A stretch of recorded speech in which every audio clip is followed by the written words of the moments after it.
We're in the National Archaeological Museum in Athens, and we're looking at a great bronze sculpture of a striding god. You didn't even have to tell me it was a god. He's so powerful. He looks so in control. We look at him and we know that this is a god who controls the fates of human beings. We're pretty sure he's either Poseidon or Zeus. Now, Poseidon's the god of the sea. And his brother, Zeus, is the god who rules all of the Olympian gods from Mount Olympus. And the way that we would be able to determine which it was is dependent on what he was holding. If he was holding a trident, he would be Poseidon. And if he was holding a thunderbolt, he would be Zeus. Now, sadly, his attribute is lost. Most art historians tend to think it's Zeus. A thunderbolt was short, and it would not have obscured the face the way that a trident would have, which was much longer. In addition, if you look at the gap in his hand, it's a wide grasp, much wider than it would be if it was the narrow handle of a trident. A thunderbolt was Zeus's weapon of choice. He's referred to as the hurler of thunderbolts. Now, this is bronze. It's important to talk about what this would have looked like in 460 B.C.E. when it was created. It would have gleamed, it would have shined in the light. It's so rare that we have an original Greek bronze. And the only reason we have this one is that it was recovered from an ancient shipwreck. What happens is the bronze doesn't rust unless there is air and water that alternate. So underwater it gets encrusted with lots of barnacles and sea creatures, but it actually can be quite well preserved, as is the case here. So that gleaming, shining, radiant effect goes with the idea of this being Zeus.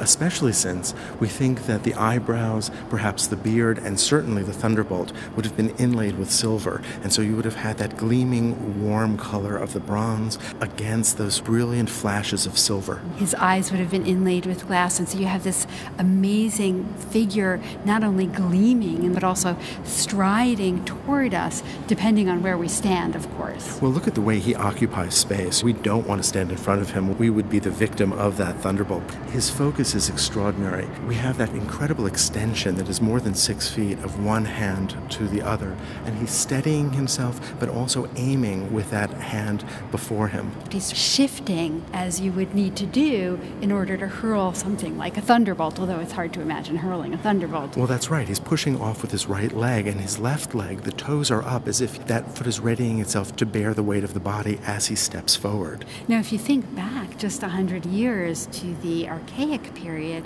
Greek sculptors were making sculptures out of marble, and they were very contained. That is, the limbs were close to the body. We see during this early classical period, sometimes known as the severe style, an interest in figures that are more open, where you have limbs that are apart, figures that move into the space of the viewer, and this is possible because of the use of bronze. We don't need the struts, we don't need the bridges that are required in a marble sculpture. Here, the tensile strength of the bronze is great enough so that those arms can be out and give that kind of extraordinary vitality to this figure and invite us to walk around it. There are really 3 distinct views of this sculpture. The front and the back make the figure look very flat, very schematic, very silhouetted. We see the full body, we see both legs, the torso. It's almost like a drawing. The arms stretched out. And the arms, especially the left arm, are a little longer than they would be naturally. But when we move to the side, that sense of flatness changes, and we get a figure that seems to occupy space in all directions. We see the depth of the torso.